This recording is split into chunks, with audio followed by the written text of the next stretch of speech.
దానికి కూడా మీరందరూ కూడా ప్రార్థించాల్సిందిగా పెరుగుపెట్ట తెలియజేస్తున్నాను.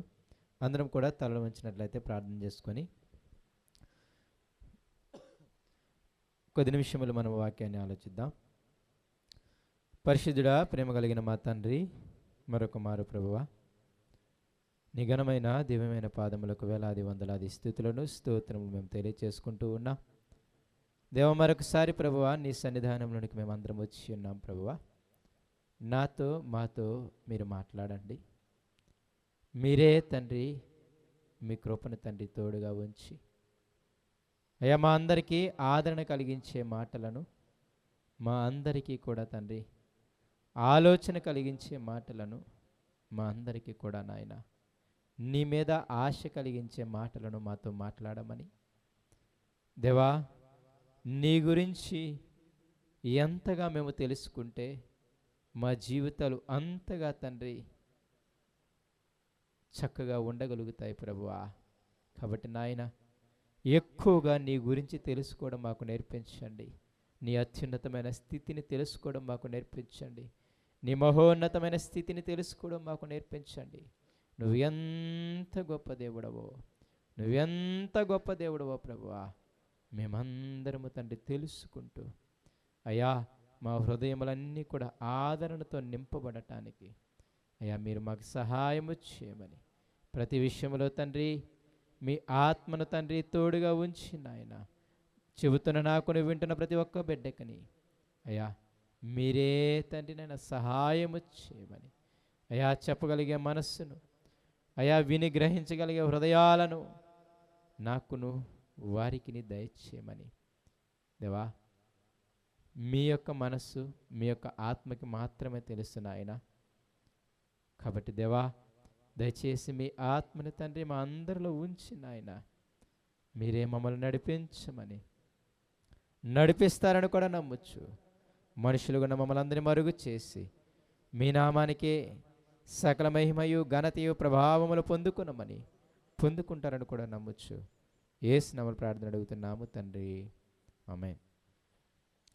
మరొకసారి కూడి వచ్చిన మీ అందరికీ కూడా మన రక్షకుడు ప్రభువైన యేసుక్రీస్తు వారి పేరిట నా హృదయపూర్వకమైన నిండు వందనాలు తెలియజేస్తున్నాను. అందరూ బాగున్నారని ఆశపడుతూ ఉన్నాను. బాగానే ఉన్నారంతా? వర్షాలను ఇబ్బంది పెడుతున్నాయి మిమ్మల్ని? సరే, కొద్ది నిమిషాలు మనము వాక్యాన్ని ఆలోచించి తదుపరి మనం ఈ యొక్క ఆరాధన ముగించేసుకుందాం. అందరము కూడా ప్రకటన గ్రంథం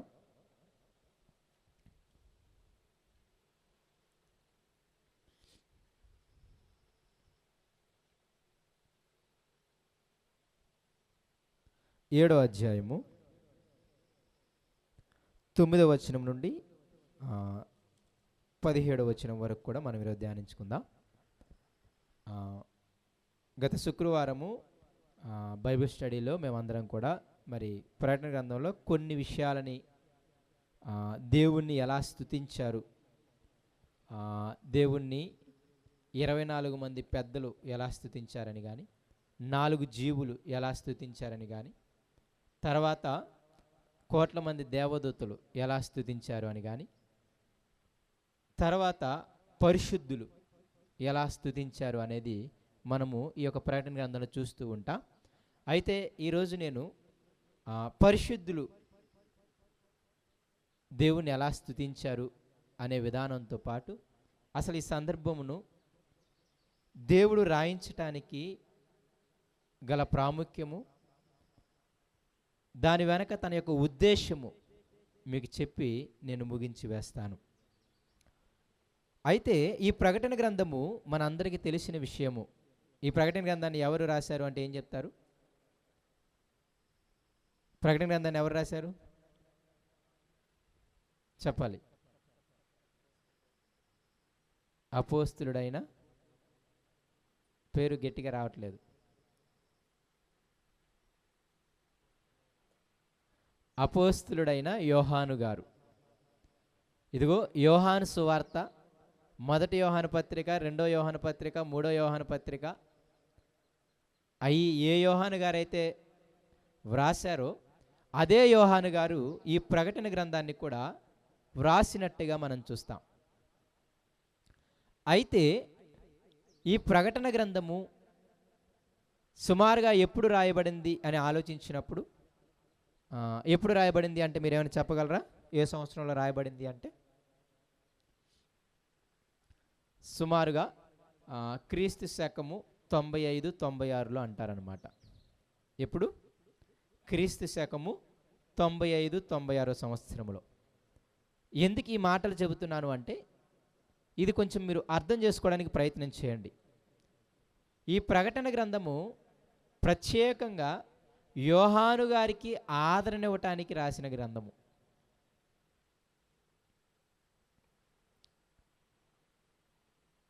ఈ మాట చెప్పడంలో ఎటువంటి అంత అనుమానం అవసరం లేదు. ఈ ప్రకటన గ్రంథము రాయబడటానికి గల ప్రధాన కారణం ఏమిటి అంటే, ఈ ప్రకటన గ్రంథం ఎక్కడ రాశాడో మీకు తెలిస్తే అప్పుడు ఎందుకు రాయబడిందో తెలుస్తుంది.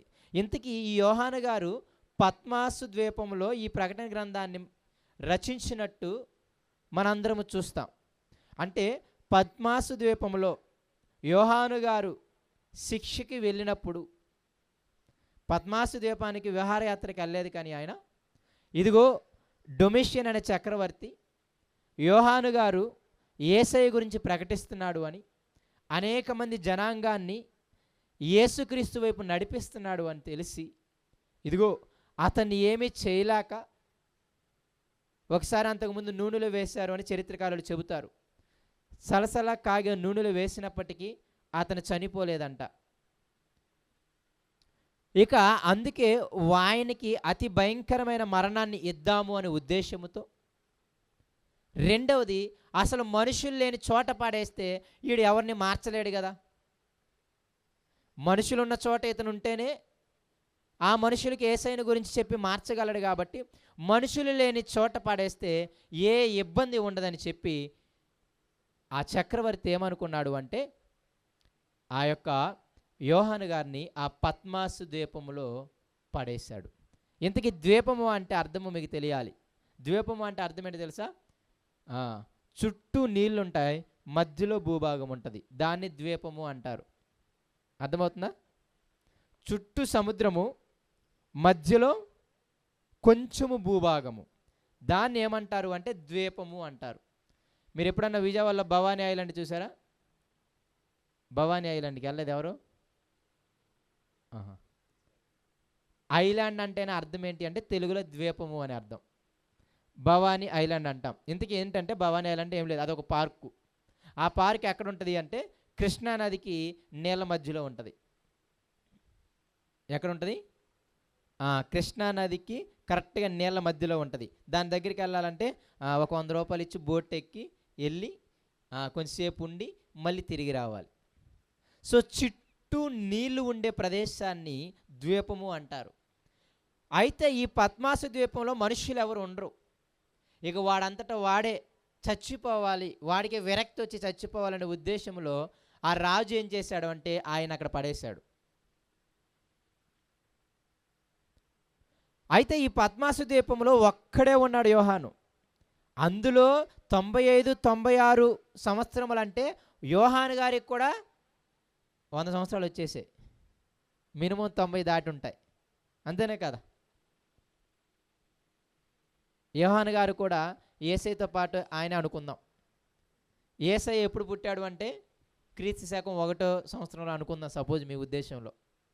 ఇప్పటికి క్రీస్తు పుట్టి ఒకవేళ ఆ టయానికి ఉంటే క్రీస్తుకి ఎన్ని సంవత్సరాలు? సుమారుగా 90 సంవత్సరాలు, 95-96 సంవత్సరాలు యేసయ్యకు ఉండాలి. ఇప్పుడు ఆయన వెంబడించిన శిష్యులు మహా అంటే ఒక 5-6 సంవత్సరాలు డిఫరెన్స్ ఉంటుందేమో, అంతకంటే ఎక్కువ ఉండదు, అంతేనే కదా. పేతురు యేసయ్య కంటే కూడా పెద్దోడే. మరి యోహాను గారు యేసయ్య కంటే పెద్దోడో చిన్నోడో మనకు తెలియదులే. కానీ మొత్తానికి నేను ఏమంటున్నాను అంటే యోహాను గారు కూడా ఆ టయానికి ముసలాయన. ఓ 90 వేసుకోండి మన భాషలో. 90 సంవత్సరాల వయసులో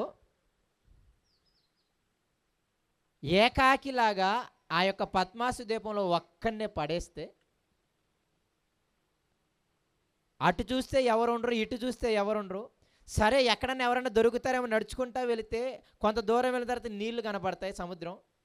సముద్రం దాటి వెళ్ళడానికి పడవలు ఉండవు, ఏముండవు, ఇక ఆయన అక్కడే ఉండి చచ్చిపోవాలి. అటువంటి పరిస్థితి ఉన్నప్పుడు ఒకని హృదయం ఎలా ఉంటుందో ఆలోచించండి. చాలా భయంకరంగా అనిపించవచ్చు. నాకు తెలిసి హృదయాలలో అనేకమైన ఆలోచనలు పుట్టుండొచ్చు. ఇదంతా ఆలోచిస్తున్నాం అంతే, ఇదే నిజం అని చెప్పడం ఉద్దేశం కాదు. కానీ పాజిబిలిటీ ఉంది, అది నేను అంటున్నాను. ఒక 80% పాజిబిలిటీస్ ఉన్నా ఇలా జరగటానికి అవకాశం ఉన్న సందర్భాన్ని మనం ఆలోచిస్తున్నాం.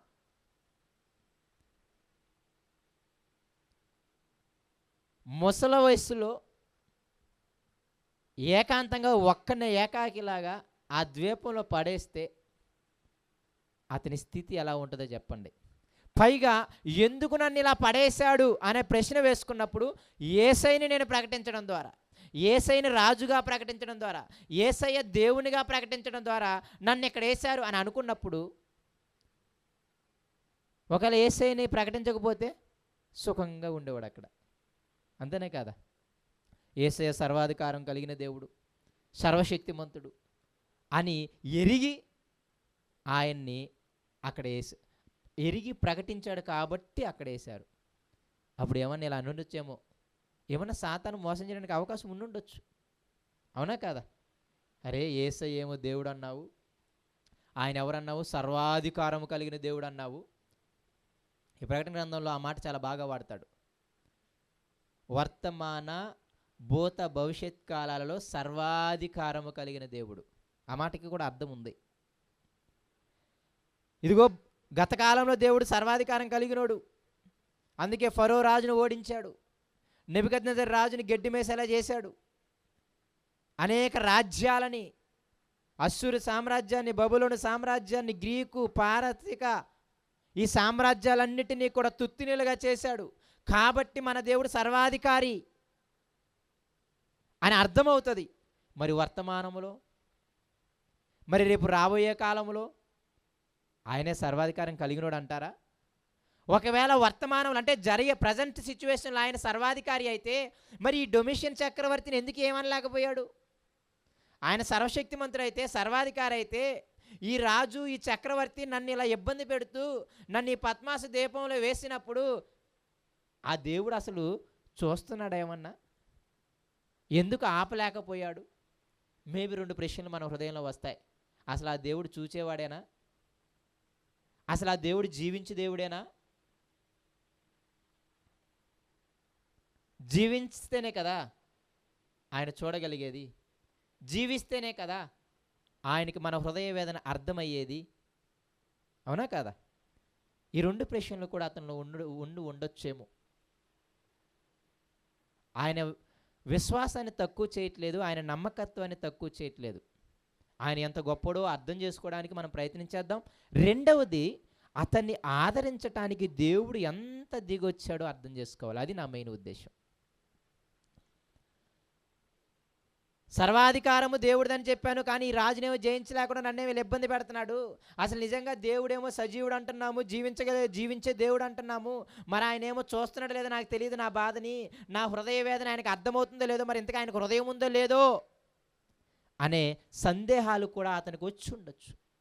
అందుకే ఈ 24 మంది పెద్దలు ఆయన స్తుతించినప్పుడు 2 పదాలతో స్తుతిస్తారు. ఆ మాట ఒకసారి చదివి మనం ముందుకెళ్దాం, మీకు అర్థమవుతుంది. ఆ పెద్దలు ఎలా స్తుతించారు అంటే 4వ అధ్యాయము, క్షమించండి, జీవులు 4 జీవులు ఎలా స్తుతించాయి అంట ఆయన్ని.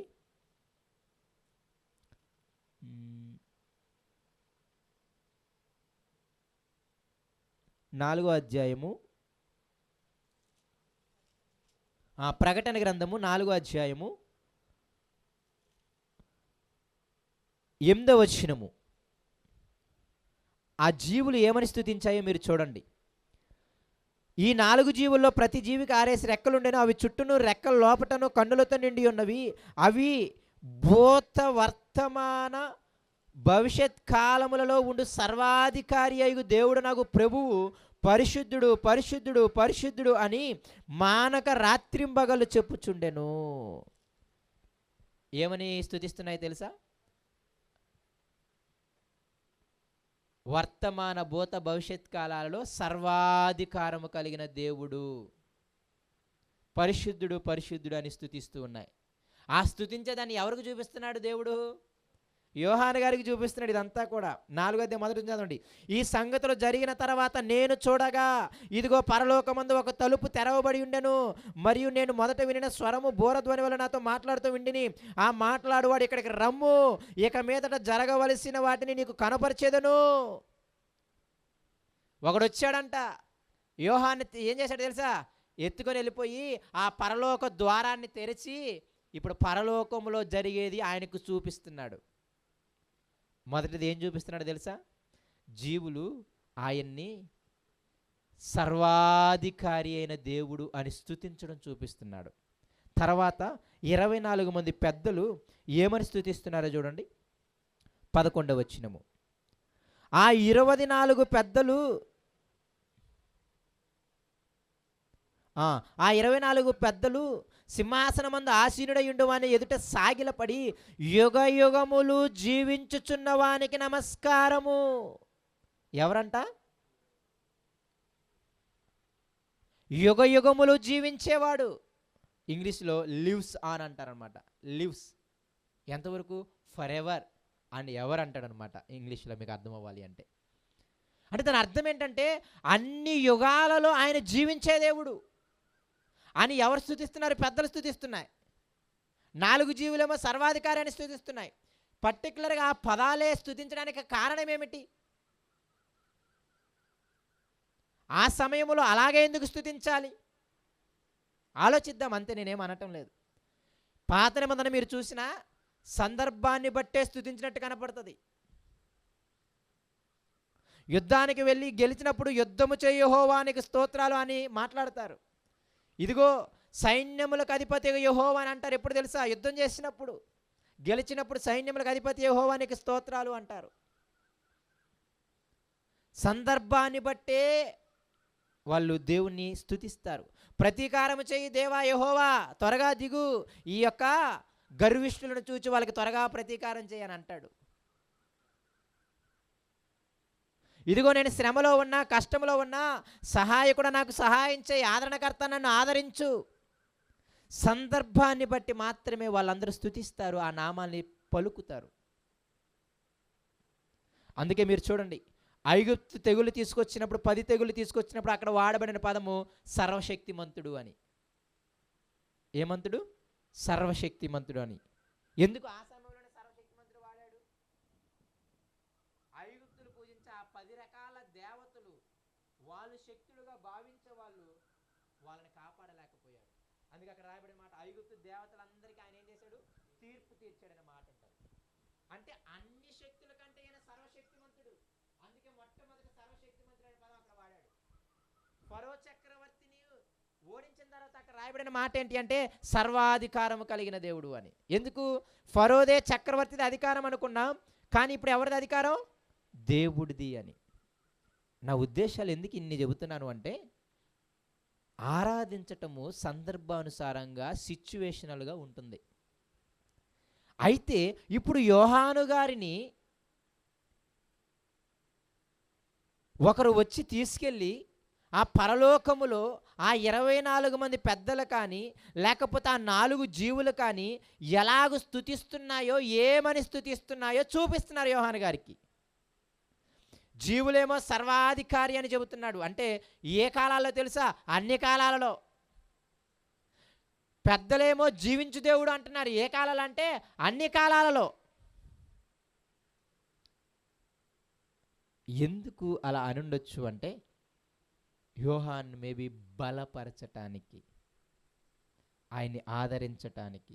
ఇదిగో నీకు శ్రమలు వచ్చాయి కదా, యేసయ్యని ప్రకటించడం ద్వారా నీకు ఈ శ్రమ వచ్చింది కదా, ఈ పద్మాసు ద్వీపంలో నువ్వు ఏకాకిలాగా బ్రతుకుతున్నావు కదా, కాబట్టి ఇప్పుడు అధికారం ఆ చక్రవర్తిది అనుకుంటావేమో. ఇదిగో ఈ శ్రమను బట్టి, నీ వేదన బట్టి, అయ్యో దేవుడు చూడట్లేదు అనుకుంటావేమో. దేవుడు చూడట్లేదు, దేవుడికి నా హృదయ వేదన అర్థం కావట్లేదు అనుకుంటావేమో.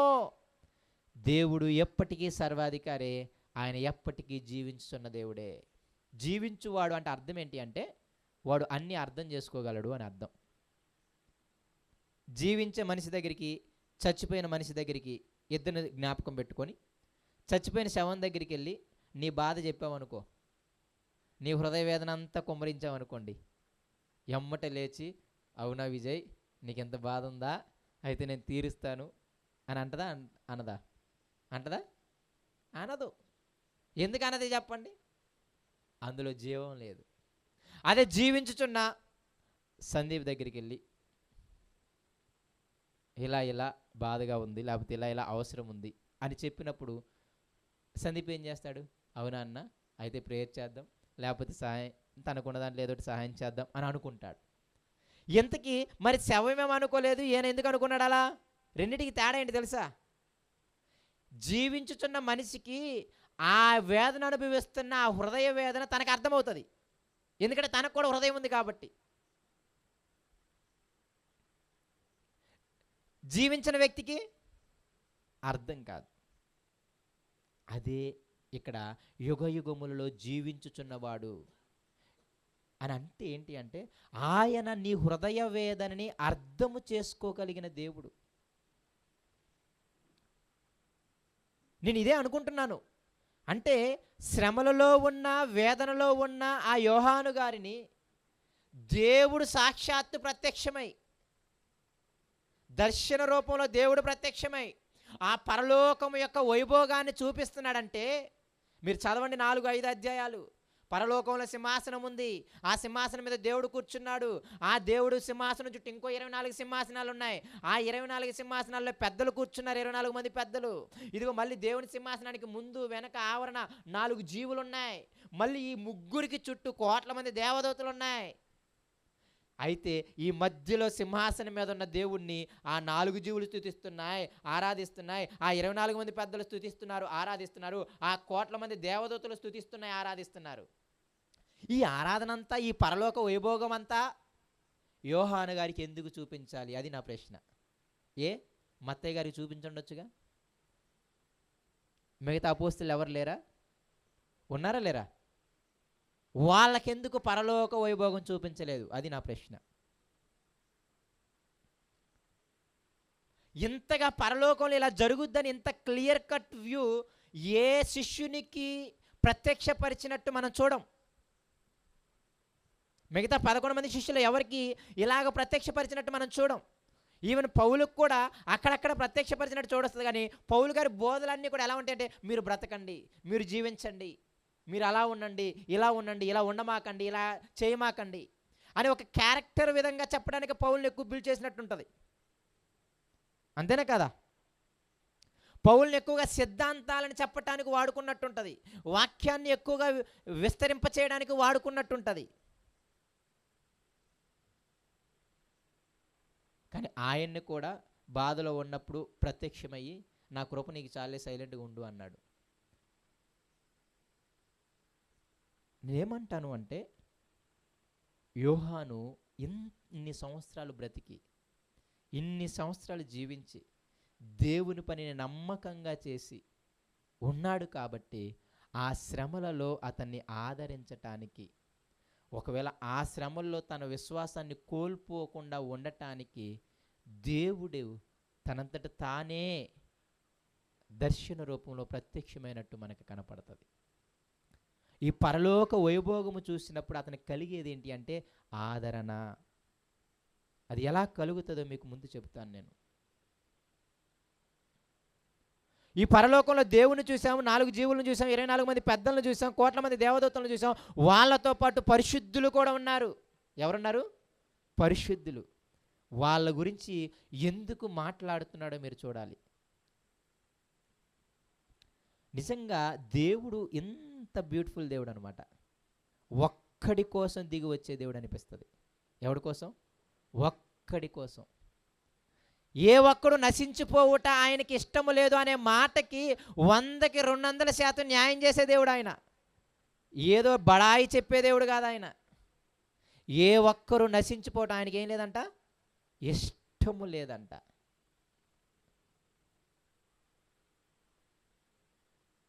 నిజంగా ఇష్టం లేదు ఆయనకి. ముందుకెళ్ళిన తర్వాత మీకు అర్థమవుతుంది. 7వ అధ్యాయం చదువుదాం. మీకు అర్థమైందా ఎందుకు ఆ పదాలను బట్టి ఆయన స్తుతిస్తున్నారు? యోహాను సిచ్యువేషన్ అది. ఇప్పుడు 7వ అధ్యాయం 9వ వచనానికి వద్దాం. అటు తరువాత నేను చూడగా, నేను అంటే ఎవరు? యోహాను గారు. చూడగా ఏమైందంట చూడండి.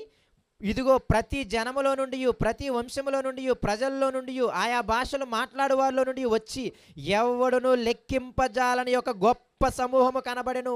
వారు తెల్లని వస్త్రములు ధరించుకున్న వారై ఖర్జూరపు మట్టలు చేత పట్టుకొని సింహాసనము ఎదుటను గొర్రెపిల్ల ఎదుటను నిలవబడి సింహాసనాసీనుడైన మా దేవునికిని గొర్రెపిల్లకును మా రక్షణకై స్తోత్రమని మహాశబ్దముతో ఎలుగెత్తి చెప్పెను.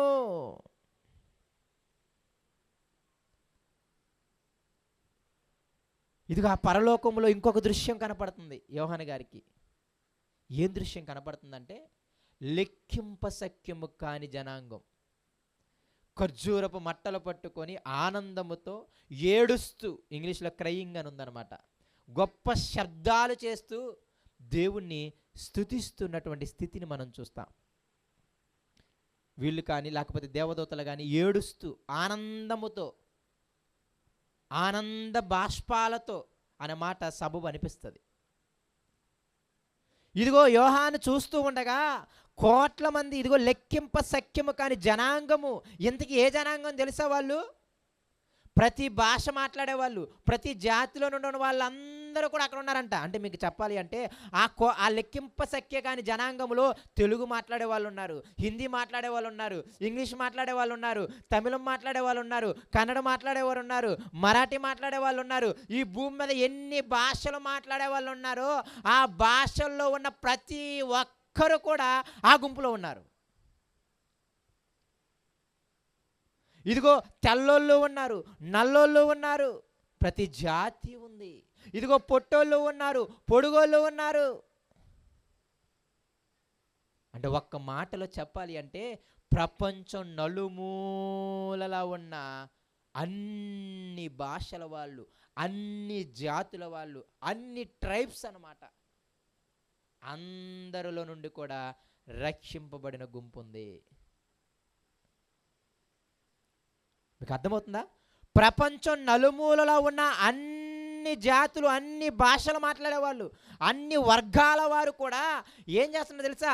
ఆ పరలోకములో ఖర్జూరపు మట్టలు పట్టుకొని తెల్లని వస్త్రాలు ధరించుకొని ఏడుస్తూ ఆ యొక్క సింహాసనం మీద కూర్చున్న దేవునికిని పక్కన ఉన్నటువంటి గొర్రెపిల్లైన యేసయ్యకిని ఇద్దరికి కూడా ఏం చేస్తున్నారని తెలుసా? గొప్ప స్వరముతో స్తుతిస్తూ ఉన్నాయంట. ఎలాగ తెలుసా? మా రక్షణకై. అంటే వాళ్ళందరికీ అర్థమైన స్థితి ఏంటి తెలుసా? మేమందరము రక్షింపబడ్డాం, మేమందరం రక్షింపబడ్డ గుంపు. అయితే మమ్మల్ని రక్షించింది ఎవరు తెలుసా? ఈ సింహాసనం మీద ఉన్న దేవుడు మాత్రమే, ఈ గొర్రెపిల్ల మాత్రమే. అందుకే అక్కడ అన్నాడు మా రక్షణకై. ఇంగ్లీష్లో చాలా బాగుంటుంది, salvation belongs to our God only అంటాడు అనమాట. అంటే ఎవరికి చెందింది రక్షణ? ఎవరు ఇవ్వగలిగింది రక్షణ? ఒక్క యేసయ్య తప్ప ఎవరు ఇవ్వలేంది రక్షణ. ఈ మాట మీరు అపోస్తల కార్యాలు చదవండి.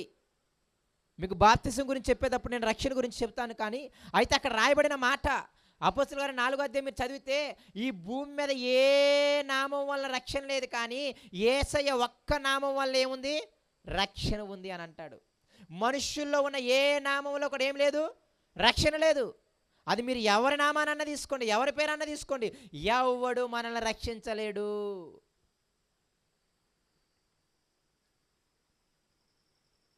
ఇదిగో ఎవరయ్యా రక్షించేవాళ్ళు అంటే ఆ పుతోను దెయ్యం పట్టిన సోదె చెప్పిన ఆ దెయ్యం పట్టింది ఏమంట తెలుసా? ఇదిగో వీరు సర్వోన్నతుడైన దేవుని దాసులు, వీరు మీకేం బోధిస్తారు? రక్షణ మార్గం బోధిస్తారు అని చెప్పింది. అంటే ఆ దెయ్యం చెప్పింది ఏంటి అంటే, నేను ఫ్యూచర్ చెప్తాను, నేను గతం చెప్తాను, సోది చెప్తాను, కానీ విషయం ఏంటంటే ఫ్యూచర్ తెలుసుకోవడం, గతం తెలుసుకోవడం రక్షింపబడ్డం కాదు అంటున్నాడు అనమాట. అంతేనే కదా దాని అర్థం. మనమేమో జరగబోయేది తెలుసుకోగానే ఇంక మన జీవితం రక్షింపబడ్డాం అనుకుంటారేమో. జరగబోయేది చెప్పినంత మాత్రాన రక్షింపబడ్డం ఏం కాదు. రక్షణ అనే పదానికి అర్థము నరకాన్ని తప్పించుకోవడం, పరలోకాన్ని చేరటం. రక్షణ అనే పదానికి అర్థము నీ పాపాలని క్షమించి వేసుకునే శక్తి, క్షమించగలిగే శక్తి, నీ పాపాన్ని పరిహరించే శక్తి కలిగిన వ్యక్తిని నేను పొందుకొని ఆ రక్షణ మార్గంలోకి వెళ్ళటం అన్నమాట. భూమి మీద ఎవరికి పాపాలను క్షమించే అధికారం ఉంది? యేసుకి తప్ప ఎవరికి లేదు. అందుకని అంటాడు, వాళ్ళందుకు అన్నారు రక్షించబడటం అంటే అర్థం ఏంటంటే పాపాలను తీసివేసే అధికారం ఉండడం అని ఇంకొక అర్థం.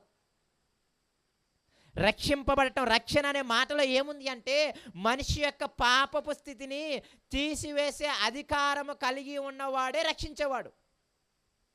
ఆ పాపాల వల్ల నరకానికి వెళుతున్నాం, ఆ పాపాలని తీసేసి పరలోకానికి తీసుకెళ్లడమే రక్షింపబడటం. రక్షణ అనే పదానికి అర్థము కూడా మీరు తీసుకోవాలి.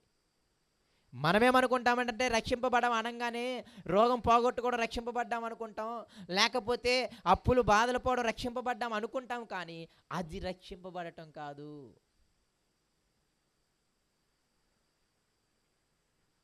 దేవుడు నీకు చేసిన మేలు ఉపకారం అంతే.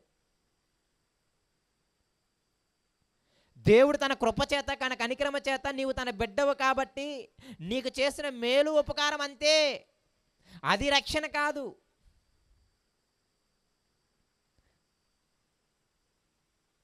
పౌలు గారు బోధించినప్పుడు వాళ్ళకి అర్థమైన విషయం ఏంటి తెలుసా? ఆ జైలు అధికారికి అర్థమైన విషయం ఏంటి తెలుసా? అయ్యలారా నేను రక్షణ పొందడానికి ఏం చేయాలని అడిగాడంట ఆయన. అన్నమాట ఆశ్చర్యం అనిపిస్తుంది జైలు అధికారి చదివినప్పుడు. మీరు పౌలు శీలలు జైల్లో ఉన్నప్పుడు ఆ జైలు బంధకాలను వెళ్ళిపోయినప్పుడు ఆ జైలు అధికారి పౌలు శీలను అడిగిన మాట ఏంటి తెలుసా? అయ్యలారా నేను రక్షణ పొందటానికి ఏం చేయాలని అడిగాడు ఆయన.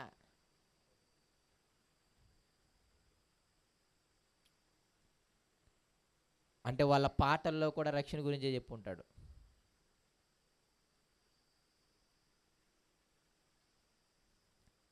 ఎందుకు నేను ఈ మాట అంటున్నాను అంటే దేవుణ్ణి స్తుతించటానికి అతి గొప్ప విషయం ఏంటి అంటే మనం రక్షింపబడటమే. ఈ ఒక్క విషయాన్ని బట్టి మీరు దేవుణ్ణి జీవితాంతం ఏడుస్తూ ఆనంద బాష్పాలతో స్తుతించవచ్చు అన్నమాట. అందుకే ఆ సమస్త పరిశుద్ధుల గుంపు ఏమంటుందో తెలుసా? సింహాసనం మందున్న దేవునికి గొర్రెపిల్లకి మా రక్షణకై స్తోత్రాలు అని అంటున్నాయన్నమాట. వాళ్ళకి అత్యంత ధన్యత ఏంటి తెలుసా? మమ్మల్ని రక్షించాడు, ఆ నరకము నుండి మమ్మల్ని రక్షించాడు. ఆ ధనవంతుడికి అర్థమైపోయింది, ధనములో రక్షణ ఉందనుకున్నాం, లేకపోతే ఇంకొక వ్యక్తిలో రక్షణ ఉందనుకున్నాం, అందరు అధికారులు నా గుప్పు చేతుల్లో ఉన్నారు కాబట్టి నేనే రక్షణ పొందాను అనుకున్నాను. మన దౌర్భాగ్యమైన స్థితులు అవే.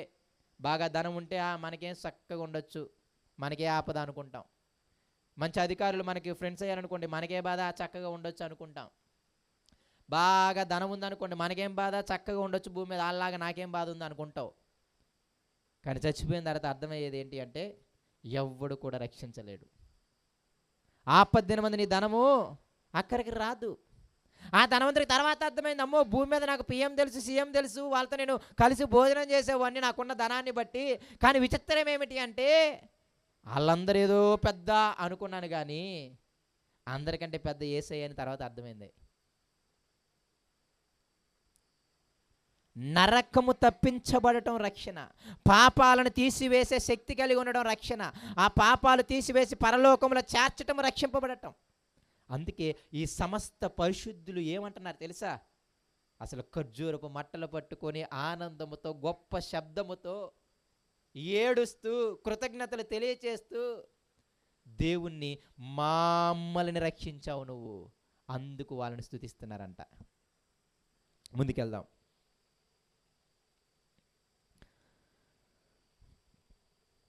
తర్వాత 13వ వచనానికి వద్దాం. పెద్దల్లో ఒకడు తెల్లని వస్త్రములు ధరించుకొని ఉన్న వీరెవరు, ఎక్కడి నుండి వచ్చిరని నన్ను అడిగాను.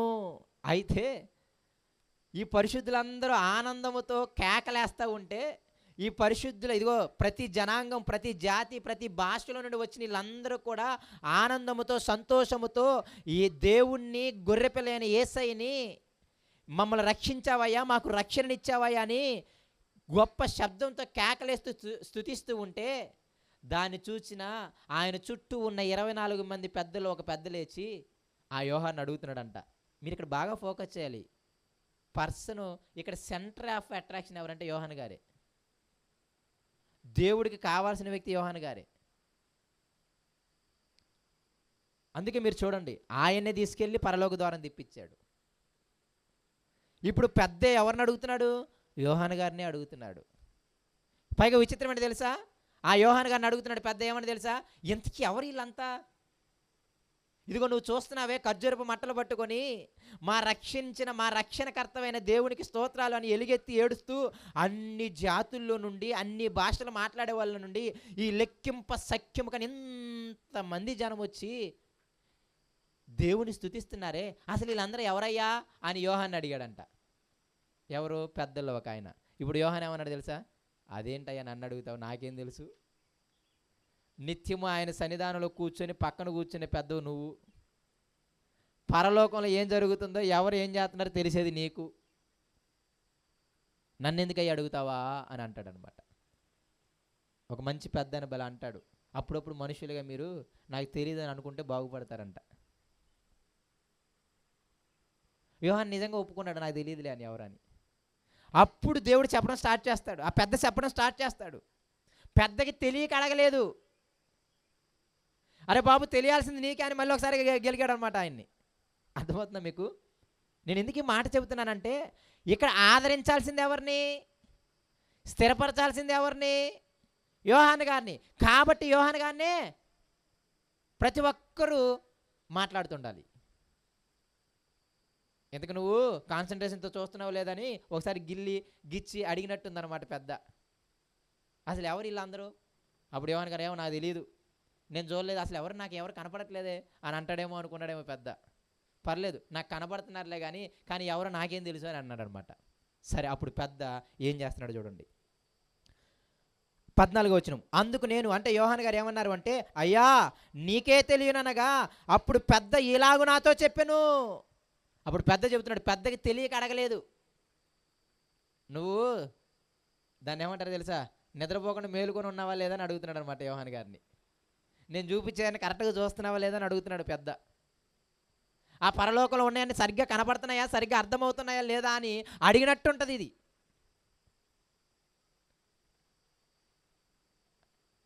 యోహాను గారు నాకు తెలియదు అయ్యా నువ్వే చెప్పంటే అప్పుడు పెద్ద ఏం చెప్తున్నాడు చూడండి. అసలు వీళ్ళందరూ ఎవరు? వీరు మహాశ్రమల నుండి వచ్చిన వారు, గొర్రెపిల్ల రక్తములో తమ వస్త్రములు ఉదుకొని వాటిని తెలుపు చేసుకొనిరి. వీళ్ళందరూ ఎవరు తెలుసా? మహాశ్రమల నుండి వచ్చిన వాళ్ళయ్యా. వీళ్ళందరూ ఎవరు? మహాశ్రమల నుండి వచ్చిన వాళ్ళు. ఇంగ్లీష్లో చాలా బాగా ఉంటుంది ఆ మాట, మహా ప్రతిక్రియల నుండి. అంటే ప్రతి చోట వాళ్ళు ఎదుర్కొంది ఏంటి అంటే ప్రతిక్రియలే, అనుకూల క్రియలు కాదు. ఈ భక్తులందరూ కూడా ఏ చోటికి వెళ్ళినా వాళ్ళకి ప్రతీకార చర్యలు వస్తున్నాయి తప్ప అనుకూలమైన చర్యలు ఎక్కడా జరగట్లేదంట వాళ్ళకి. మహాశ్రమలు నుండి వాళ్ళు వచ్చారంట. అయినప్పటికీ అన్ని శ్రమలు ఉన్నా సరే యేసయ్యను మాత్రం ఎప్పుడు విడిచిపెట్టలేదంట. తమకున్న మాలిన్యాన్ని, తమకున్న అపవిత్రతని వాళ్ళు ఏం చేశారు తెలుసా? యేసయ్య అనే వాక్యము కిందకు వచ్చి, యేసయ్య మాటల కిందకు వచ్చి వాటన్నిటిని ఏం చేశారు? ఉతుక్కొని సరి చేసుకొని యేసయ్య మాటల ప్రకారం బ్రతికే తెల్లని వస్త్రాలు ధరించుకున్నారు. అంటే ఈ రెండు మాటలు ఏం తెలియచేస్తున్నాయి అంటే, వాళ్ళు నా కోసము అనేకమైన శ్రమలు అనుభవించారయ్యా, అయినప్పటికీ అంతము వరకు నన్ను మాత్రం విడిచిపెట్టలేదు. వారి విశ్వాసాన్ని మాత్రం విడిచిపెట్టలేదు, వారి పవిత్రతను విడిచిపెట్టలేదు, వాళ్ళ పరిశుద్ధతను విడిచిపెట్టలేదు, వాళ్ళు సువార్త చేయడం ఆపేయలేదు, వాళ్ళ వాక్యాన్ని చదవడం ఆపేయలేదు, ప్రార్థన చేయడం ఆపేయలేదు, సువార్త ప్రకటన చేయడం ఆపేయలేదు. ఎప్పుడు తెలుసా? అన్ని శ్రమలు వచ్చినా సరే.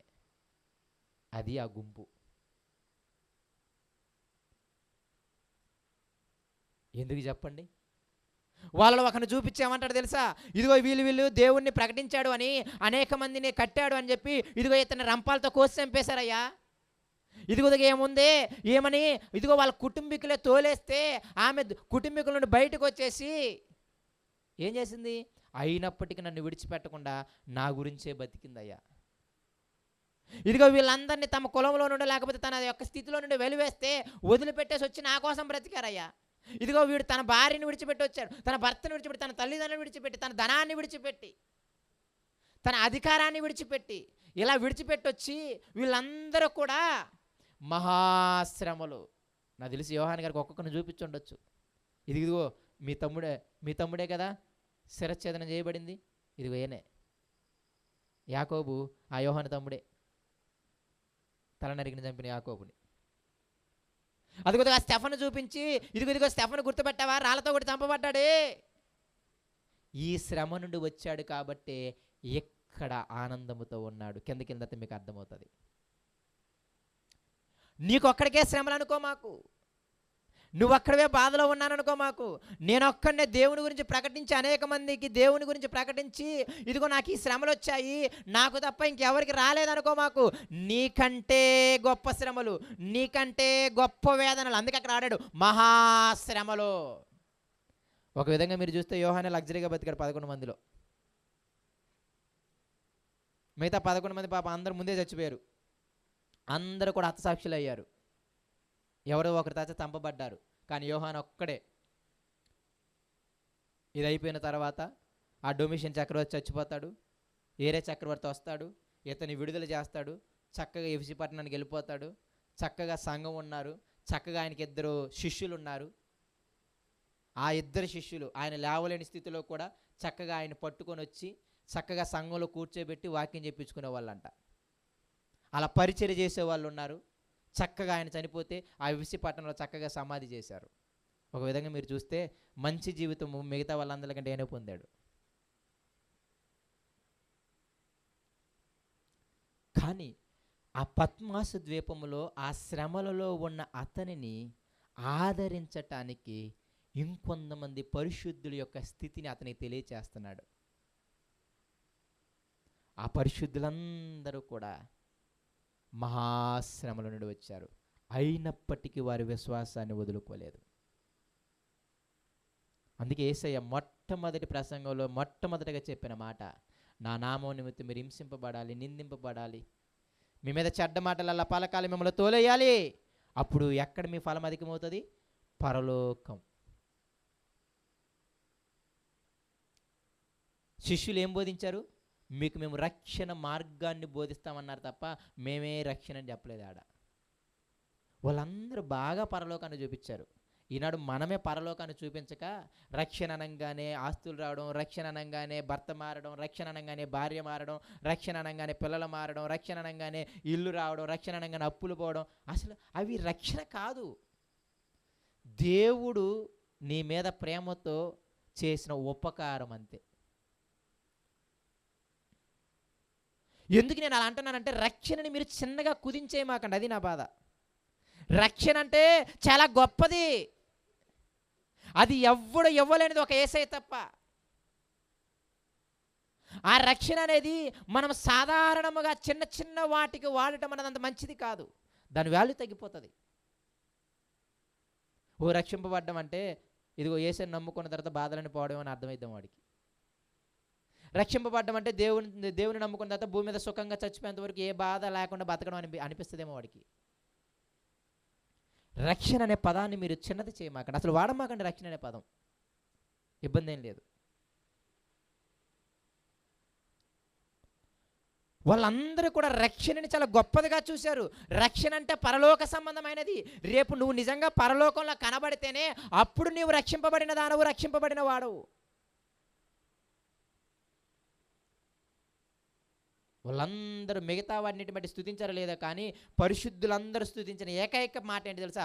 మా రక్షణకై నీకు స్తోత్రాలు అన్నారు. మిగతా గుణగణాలు కూడా పరిశుద్ధులు అంతగా స్తుతించలేదు ఆయన్ని. కింద దోతలో స్తుతిస్తాయి కానీ జ్ఞానం కలిగినోడు, మహిమ కలిగినోడు అని. కానీ పరిశుద్ధులు ఓల్ని ఎందుకు స్తుతించారంటే ఆయన మహిమ, ఆయన ఘనత, ఆయన యొక్క శక్తి, వీటన్నిటికంటే కూడా మమ్మల్ని రక్షించావే, ఇదే మాకు గొప్పది. ఆ రక్షణను బట్టి వాళ్ళు చాలా ఆనందపడ్డారు. శ్రమలలో నుండి దేవుడు చాలా క్లియర్గా చెబుతున్న మాట ఏంటి అంటే, మీరు శ్రమలలో నుండి రావాలి, మీరు శ్రమ పడాలి. వాక్యం చదవాలి అంటే మీరు శ్రమ పడాలి. 1 గంట అంత ఈజీ ఏం కాదు శరీరాన్ని సరిగ్గా ఉంచుకోవడం. ప్రార్థన చేయాలంటే మీరు శ్రమ అనుభవించాలి. ఇదిగో ఒక ప్రాంతానికి సువార్తకి వెళ్ళాలంటే బాక్సులు మొయ్యాలి, ఇది మొయ్యాలి, ఆడిని పిలవాలి, ఈయన్ని పిలవాలి, అమ్మ ఇక్కడ ప్రేయర్ చేస్తుందని అనాలి. అది శ్రమ పడాలి. ధనము దేవుని పనికి ఇవ్వాలి అంటే కొన్ని అవసరాలు కట్టుకోవాల్సి వస్తుంది, శ్రమ పడాలి. ఇటువంటి శ్రమలకు వేటికి నువ్వు పడకుండా నేను పరిశుద్ధుల గుంపులో ఉండాలి అంటే అది అవివేకం. వీళ్ళందరూ మహాశ్రమలు అనుభవించారు, చిన్న చితక కాదు. అన్ని శ్రమలు అనుభవించి కూడా యేసయ్యను మాత్రం విడిచిపెట్టలేదంట. తమ పవిత్రతను మాత్రం విడిచిపెట్టలేదంట. తమలో ఉన్న లోపాలని, కలంకాలని, అపవిత్రతని యేసయ్య వాక్యం వెలుగులో ఏం చేసుకున్నారు? కడిగేసుకొని తెల్లనిగా చేసుకున్నారంట. ప్రతి లోపాన్ని కడిగేసుకున్నారు వాళ్ళు.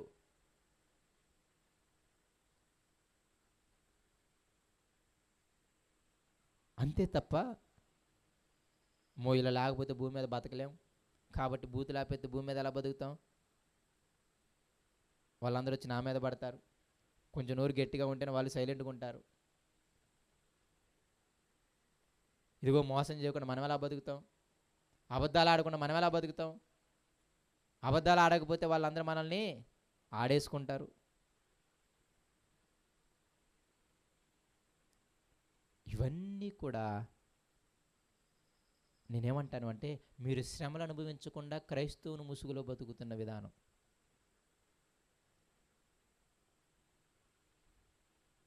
దేనికోసం నువ్వు శ్రమ అనుభవించావు, దేనికోసం వేదన అనుభవించావు చెప్పాలి మనం. ఇదిగో నేను ఒక 2 గంటలు 3 గంటలు ఒక రోజంతా బైబిల్ చదవడానికి చాలా కష్టపడ్డాను అనే మాట లేదు. ఇదిగో ఒక రోజంతా నేను ప్రార్థించటానికి, ఇదిగో నా సహోదరుల గురించి ప్రార్థించడానికి నేను శ్రమపడ్డాను అన్న తీరు లేదు. ఇదిగో ఒక సహోదరుని 10 సంవత్సరాలుగా 5 సంవత్సరాలుగా వాడిని వెంటాడితే కానీ వాడిని దేవుళ్ళని తీసుకురాలేకపోయాను అనే శ్రమ లేదు.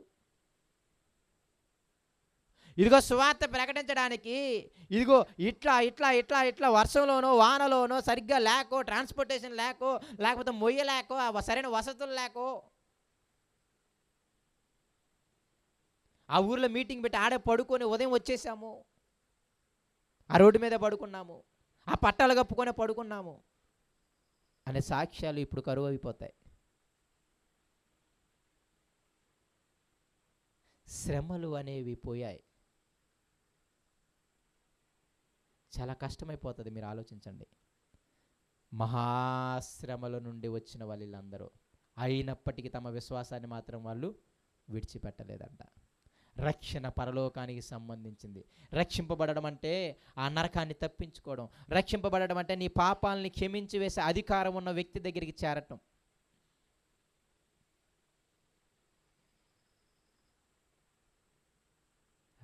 నిజంగా చాలా గొప్పది.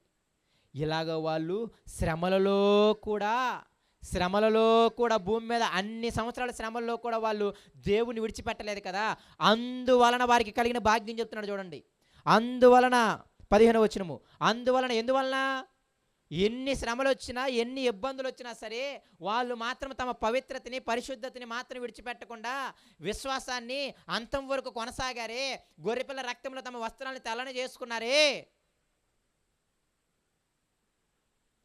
అందువలన వారికి కలిగిన యోగ్యం ఏంటో చూడండి.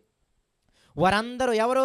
ఆ పరిశుద్ధులందరూ దేవుని సింహాసనం ఎదుట ఉండి రాత్రింబగళ్ళు ఆయన ఆలయములో ఆయనను సేవించుచున్నారు.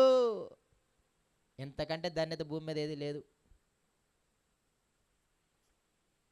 ఆ యొక్క దేవుని సన్నిధిలో, ఆ యొక్క దేవుని ఆలయములో, ఆ పరలోకములో రాత్రింబగళ్ళు దేవుణ్ణి స్తుతించే గొప్ప భాగ్యం ఎవరికి వచ్చిందంట? వాళ్ళకే వచ్చింది. ఎందువలన? మహాశ్రమలలో తమ వస్త్రాలను ఏం చేసుకున్నారు? తెల్లనివి చేసుకున్నారు. అందువలన మాత్రమే వాళ్ళు మాత్రమే ఆ పరలోకములో యుగ యుగాలు దేవుని సన్నిధానంలో కూర్చొని, ఆయన సింహాసనం ఎదుట కూర్చొని ఆయన స్తుతించగలిగే భాగ్యం వారికి మాత్రమే. శ్రమలు పడకుండా పరలోక భాగ్యము కావాలనుకోవడం అవివేకం. మొదటి భాగ్యం ఆయన స్తుతించే భాగ్యం. ఆయన స్తుతిస్తుంటే దేవుడు ఏం చేస్తాడంటే చూడండి, సింహాసనాసీనుడైన వాడు తానే తన గుడారము వారి మీద కప్పును.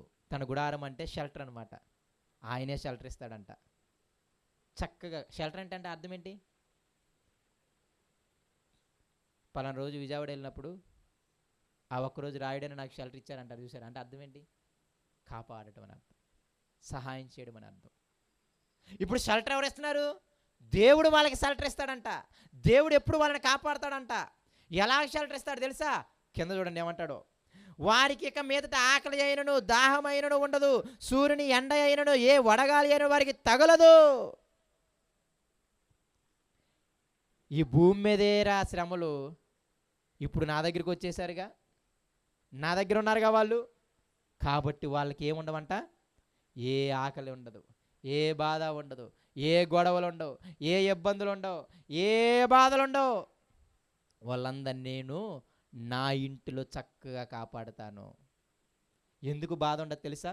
వాళ్ళందరికీ కాపరి ఎవరు తెలుసా? ఇప్పుడు ఎలయనగా ఎందుకు బాధ ఉండదు అంటే, ఎందుకు ఆకలి ఉండదు అంటే, ఎందుకు శ్రమ ఉండదు అంటే, సింహాసనము మధ్యమందుండు గొర్రెపిల్ల వారికి కాపరి అయి జీవజలముల బొగ్గల యొద్దకు వారిని నడిపించును.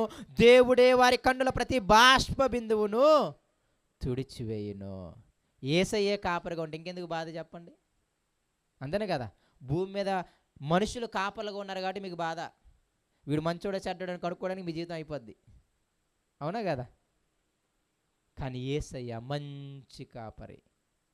ఆయన మిమ్మల్ని కాస్తున్నప్పుడు ఇక మీకు బాధ ఎందుకు చెప్పండి? ఇక మీకు వేదన ఏమైనా ఉంటుందా? సర్వాధికారి సర్వశక్తిమంతుడు మీతో ఉన్నప్పుడు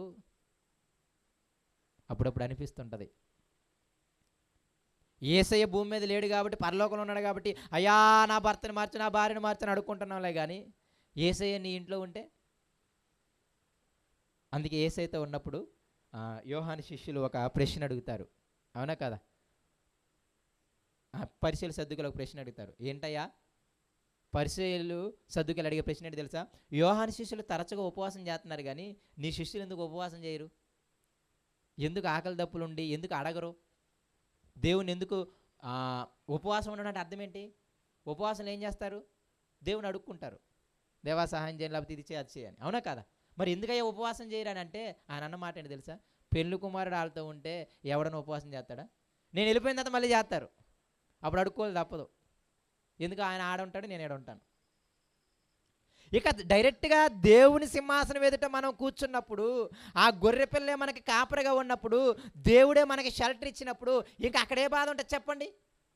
ప్రతి బాష్ప బిందువుని తుడిచివేస్తాడు. యోహాను గారికి నిజంగా ధైర్యం కలిగి ఉంటుంది. మహా అంటే ఇప్పటికే 90 వచ్చాయి, ఇప్పుడు దాకా విశ్వాసాన్ని కాపాడుకున్నా. మా అంటే ఇంకో 10 సంవత్సరాలు బతుకుతానేమో నేను. ఇప్పుడు ఎందుకు చెప్పు విశ్వాసాన్ని పోగొట్టుకోవడం? అదిగా కళ్ళ ముందు పరలోకాన్ని చూపించాడు, కళ్ళ ముందు పరిశుద్ధుల వైభోగాన్ని చూపించారు. ఆ పరిశుద్ధులందరూ ఏ ఆకలి దప్పులు లేవంట, ఏ బాధలు లేవంట, చక్కగా దేవుని స్తుతించుకుంటూ ఆనందంగా గడుపుతున్నారంట. అటువంటి భాగ్యాన్ని ఎవడు పోగొట్టుకుంటాడు? మళ్ళీ పైగా అది ఎప్పుడెప్పుడంటే తెలుసా? యుగయుగాలు అంటది. అది ఎల్లవేళలా అన్ని సంవత్సరాలు అన్ని యుగయుగాలు ఉండే స్థితి అది. నిజంగా యోహాను మరి ఎక్కువగా దేవుళ్ళు బలపడి ఉంటాడేమో. ఇదంతా ఎందుకోసం జరిగింది అంటే ఆ ఒక్క యోహానుని నిజంగా తన విశ్వాసాన్ని బలపరచటానికి అయ్యి ఉండవచ్చు. నేను యోహాను తక్కువ చేయట్లేదులే, కానీ కాకపోతే ఇది ఒక విధానం అయి ఉండొచ్చు. అప్పుడప్పుడు యేసయ్య స్థితి మీకు అర్థం అవ్వాలి. నిజంగా ఆ మాట ఆయన 100% అనడానికి అర్హుడు. ఏ ఒక్కడు నశించిపోవడం నాకు ఇష్టము లేదు అనటానికి. మీరు పుట్టుగుడ్డు అని స్టోరీ చూసినప్పుడు వాడికి చూపు వచ్చిన తర్వాత పరిసయ్యులు సద్దుకయ్యులు వాడిని తోసేస్తారు.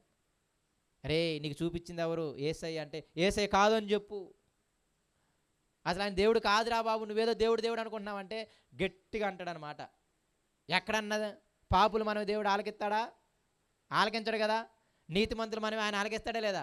మరి యేసయ్య మనవి ఆలకించాడు అంటే ఆయన పాపాత్ముడా అన్న దాని అర్థం. ఆ సందర్భంలో చెప్పబడిన మాట అది, ఆ పుట్టుగుడ్డువాడు అన్నమాట. పాపుల మనవి దేవుడు ఆలకించడు. అరే యేసయ్య పాపి అని మీరు అంటున్నారు, ఒకవేళ యేసయ్య పాపి అని అయితే నా గురించి ప్రార్థన చేసినప్పుడు ఆయన మనవి దేవుడు ఆలకించి ఎందుకు నాకు చూపిస్తాడు? ఆయన నీతిమంతుడు కాబట్టే ప్రార్థన చేసినప్పుడు దేవుడు ఆలకించి నాకు చూపునిచ్చాడు రా అంటాడు అనమాట. వాళ్ళకి మెంటలెక్కిపోద్ది. ఇంకేం చేస్తారు తెలుసా? తోలేస్తారు నిజంగా ఆ యూద సమాజ మందిరంలో నుండి. కాబట్టి మీరు యోహాను సువార్త కరెక్ట్గా చదవండి ఆ సందర్భాన్ని. అప్పుడు ఎప్పుడైతే వీళ్ళు తోలేస్తారో అప్పుడు యేసయ్య ఎతకడానికి ప్రారంభిస్తాడు. యేసయ్య వాడిని కనుగొని అంటాడనమాట. ఎప్పుడు తోలేస్తారో మనుషులు అప్పుడు యేసయ్య పట్టుకోవడానికి చూస్తాడు. ఆ ఒక్కడి కోసం వెళ్ళినట్టు కనపడుతుంది యేసయ్య.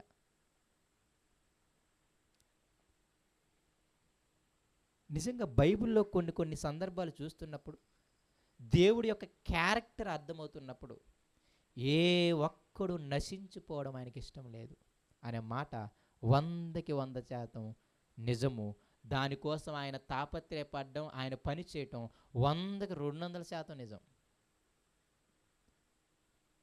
ఒక్క యోహాను కోసం ఏకంగా పరలోకం మొత్తాన్ని చూపించాడు. ఆయనది ఆదరణ ఇప్పుడు భూలోకంలో ఉన్న మనందరికీ ఆదరణ. ఇప్పుడు కూడా అంతే. మనము కూడా శ్రమలను అనుభవిస్తే ఇబ్బంది ఏమీ లేదు. భూమి మీద మనందరం శ్రమలను అనుభవించాలి, కష్టపడాలి. కష్టపడకపోతే మనకు దేవుని సన్నిధానంలో స్తుతించే అర్హత లేదు, దేవుని సన్నిధానంలో సుఖంగా ఉండే అర్హత లేదు. ఇక్కడ ఒక విధంగా భయము, ఒక విధంగా ఆదరణ. ఆ యోహానుకి ఆదరణ ఎందుకంటే ఆయన చక్కగా దేవునిలో బతుకుతున్నాడు కాబట్టి, దేవుని రాజ్య విస్తరణ కోసం శ్రమ పడుతున్నాడు కాబట్టి అది అతనికి ఆదరణే. అందుకే ఆయన్ని ఆదరించటానికి ఆ పరలోకం యొక్క స్థితిగతులను చూపించాడు. నిజంగా నేను అనగలను, మనం ఎన్ని శ్రమలను అనుభవించవచ్చు, కానీ దేవుణ్ణి మాత్రం విడిచిపెట్టకుండా ఉండగలిగితే ఒకానొక రోజు మనందరము కూడా సంతృప్తిపరచబడతాము.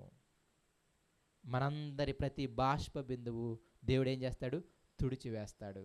ఆయనే మన కాపరిగా ఉంటాడు. ఆయనే మనల్ని పరలోకానికి చేర్చుకుంటాడు. ఆయన సింహాసనం ముందు ఎల్లప్పుడూ కూడా ఉండే గొప్ప భాగ్యాన్ని మనకిస్తారు. భక్తులందరూ ఆశ ఏంటి తెలుసా? ఏ విధము చేతనైనా సరే సదాకాలం నేను యేసయ్యతో ఉండాలి. నిజమైన భక్తుడి ఆశ అదొక్కటే. భూమి మీద నేను తినకపోయినా పర్లేదు, భూమి మీద నాకు వ్యాధులు వచ్చినా పర్లేదు, భూమి మీద నాకు పేరు ప్రఖ్యాతులు వచ్చినా రాకపోయినా పర్లేదు, భూమి మీద నేను జీవితాంతం శ్రమ పడ్డా పర్లేదు, కానీ నేను మాత్రం సదాకాలము దేవునితో ఉండాలి అనే ఆశ కలిగి ఉంది. కాబట్టే భక్తులు సమస్తాన్ని విడిచిపెట్టేసి దేవుణ్ణి సాధించటానికి, అది సాధించాలి అంటే దేవుడితో సదాకాలం ఉండి ఆయన స్తుతించాలి అంటే, ఆ రక్షణలో నీవు నేను పాలు పొందాలి అంటే, ఆ పరిశుద్ధుల గుంపులో నీవు నేను పాలు పొందాలి అంటే మహాశ్రమలు అనుభవించాలి.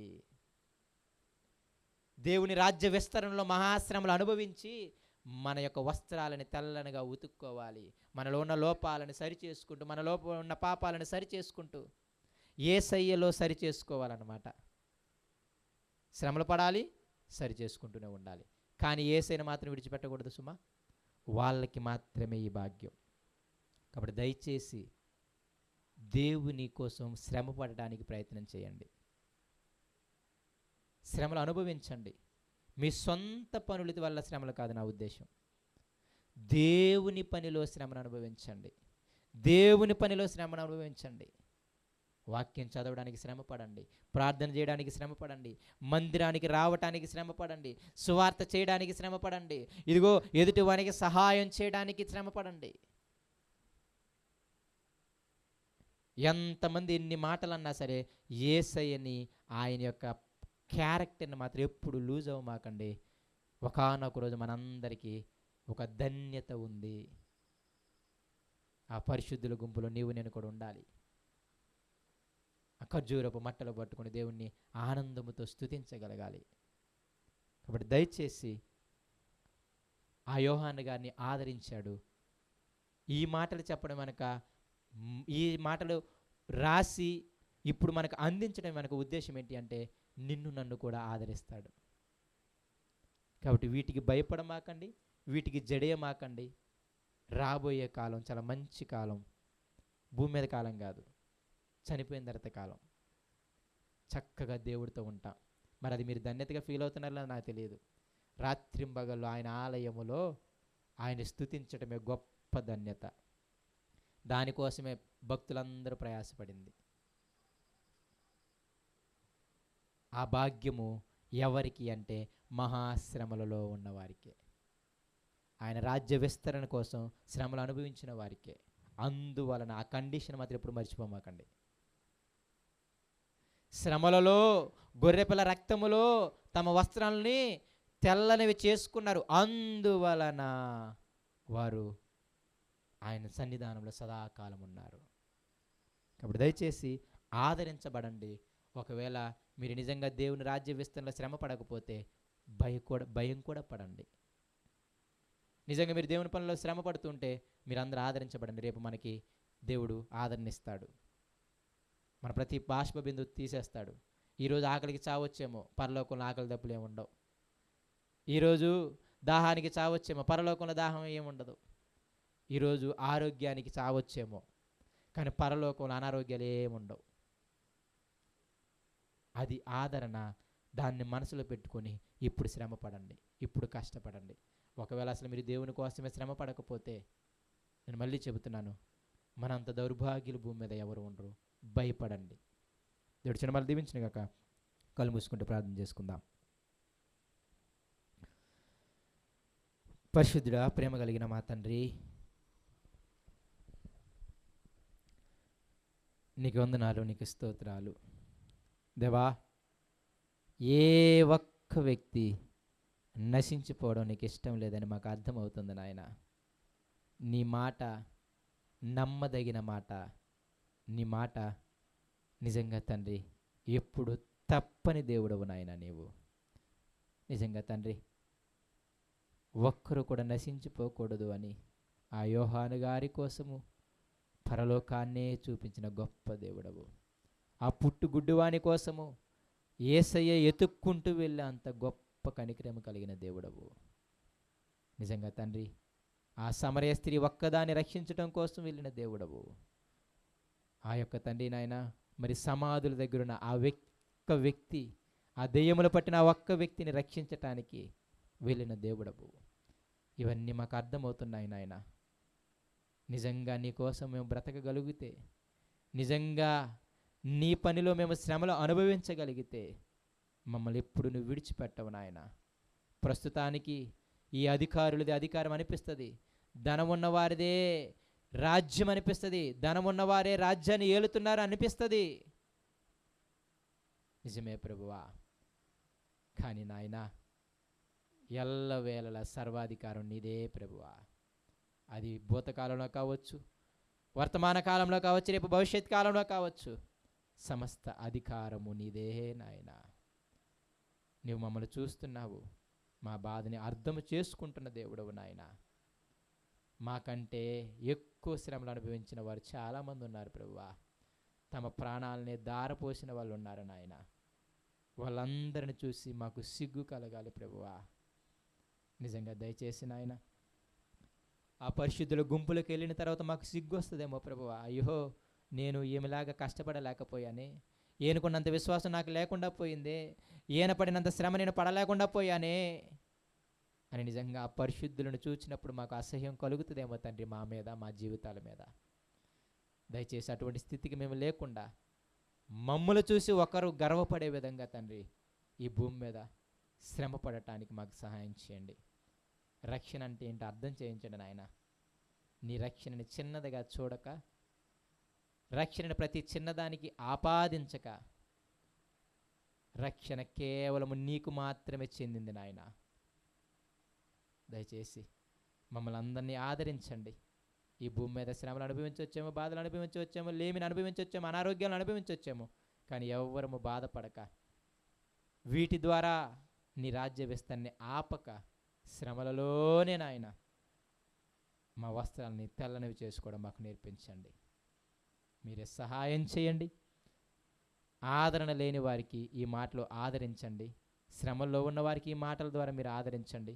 ఎవరైతే శ్రమలు పడటం లేదో వాళ్ళకి భయాన్ని కలిగించండి ప్రభువా. రేపు పరలోకంలో మేము ఉండము అని మీరే ఆదరించాల్సిన వాళ్ళని ఆదరించండి, గద్దించాల్సిన వాళ్ళని గద్దించండి, హెచ్చరించాల్సిన వారిని హెచ్చరించమని మీ ఆత్మ ద్వారా మరొకసారి ప్రభువా మమ్మల్ని అందరిని ప్రేమించి ఈ విధముగా తండ్రి మీరు ఇచ్చినటువంటి ధన్యతను బట్టి మీకు వేలాది వందలాది స్తుతులు స్తోత్రములు తెలియజేసుకుంటూ యేసుక్రీస్తు పుణ్యనామమున ఈ ప్రార్థన అడిగి వేడుకుంటున్నాము తండ్రి. ఆమేన్. తండ్రి అయిన దేవుని నుండి, కుమారుడైన యేసుక్రీస్తు వారి నుండి, పరిశుద్ధాత్మ దేవుని నుండి కృపయు ప్రేమయు సమాధానము సంతోషము వారి సన్నిధి సహవాసము మనకును, ఎవరైతే తమ కష్టాన్ని, తమ శరీరాన్ని, తమ ధనాన్ని దేవుని పనికై పనంగా పెడుతూ పరిశుద్ధంగా బ్రతుకుతున్నారో అటువంటి సకల పరిశుద్ధులకును ఇప్పుడును ఎప్పుడును ఎల్లప్పుడూ సదాకాలము తోడయ్యునుగాక. ఆమేన్, ఆమేన్, ఆమేన్. అందరికీ వందనాలు. ఒకరికి వందనాలు తెలుపుకోనండి.